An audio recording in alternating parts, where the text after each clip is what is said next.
Peter knew that Jesus was the Messiah.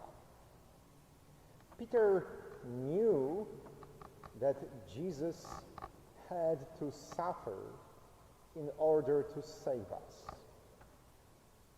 And yet, despite this knowledge, today's gospel presents to us Peter, who is taking Jesus aside and telling him, "Lord, perhaps it's not a wise course of action.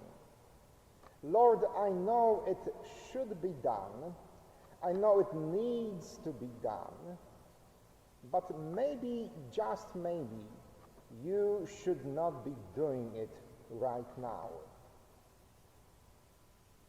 You see, there is a big difference between knowing or believing and doing, acting upon your knowledge of faith. Peter is a great example of that difference. He is actually praised and rewarded for recognizing Jesus as the Messiah. But in the same paragraph, Jesus rebukes him and calls him, "Go away, Satan," because Peter is not willing to walk the talk. Peter is not willing to act upon his faith and his knowledge. Peter is advising Jesus not to do what needs to be done. 20 years ago, just a few days after September 11th, Poland was the first country, along with the United Kingdom, to declare that we will stand by the USA as an ally and a member of NATO, and if need be, we will send our troops, our soldiers, wherever our ally requires us to do so. Now, mind you, there are many other NATO member countries who did not offer to send their troops to Afghanistan and Iraq. But Poland and the UK were the first one to say, "We know what our NATO alliance stands for, and based on this knowledge, we will act. We will do what needs to be done to protect and stand by our friends from America." Knowing and doing aren't always the same things, but sometimes the people of faith and the people of honor are willing to walk the talk. In today's second reading, St. James reminded us that faith without works is good for nothing. He says, "What good is it that you will pray for the poor and downtrodden if you don't do anything about their well-being? If you don't help them, your prayers are in vain." Faith without works is death. Faith without works is just an empty declaration. Today, most, if not all of us, know that to end this pandemic, we all need to be vaccinated. Even the people who are hesitant understand that in order for our economy to fully recover, that in order to stop all these unnecessary deaths, we all should be vaccinated.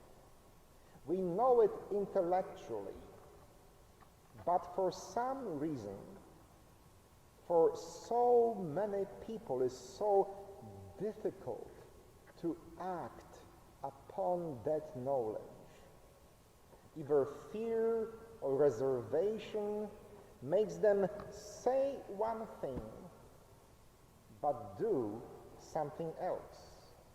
They say our economy is important, but they don't act in the way they should in order to protect and help our economy.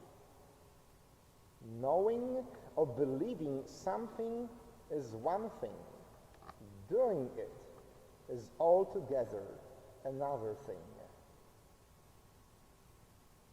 Many, if not most, of my priest friends believe that women should be considered for ordination as deacons, priests, and bishops.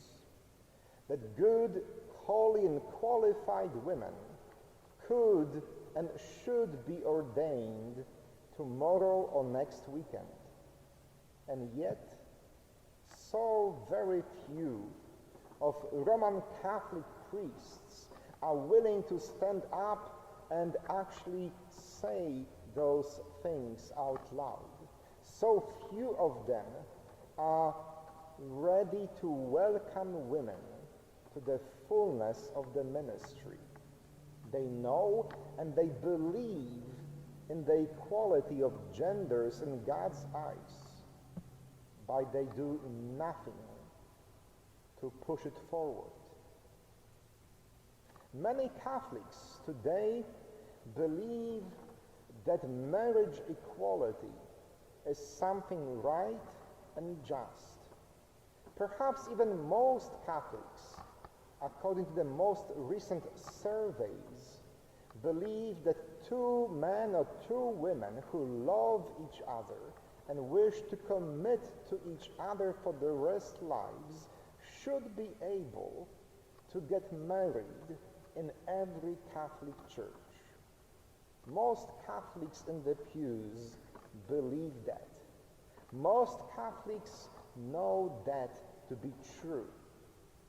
And yet, so few of our Catholic sisters and brothers from different parishes are willing to act upon that knowledge, upon that faith.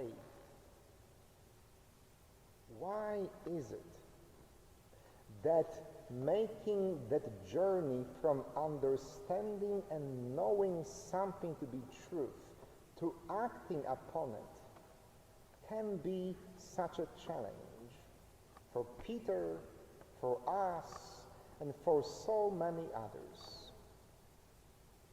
Perhaps we need to fully believe that Jesus truly is the Christ, that he is the fulfillment of God's awesome promise to our humankind, that in his life, death, and resurrection, God has set us free from the dead rules and laws of our old covenants, of our old ways of thinking.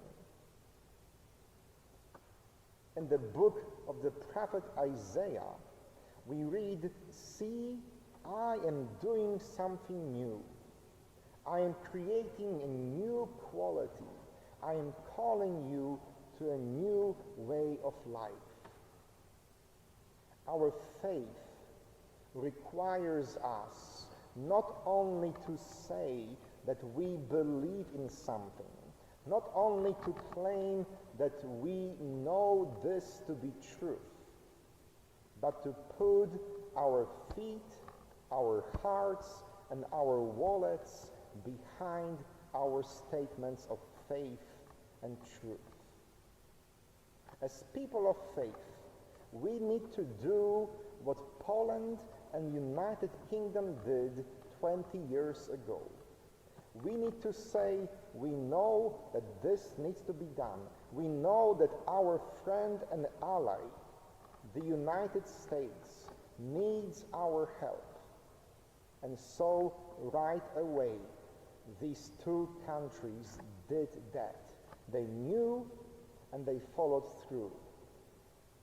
Today, it is time for us to know that God's love is all-embracing, to know that both men and women are deserving to be God's ministers, to know that every loving couple should be able to say, I do, in front of every Catholic altar. And once we know that, it is time we do something about it as well. Amen.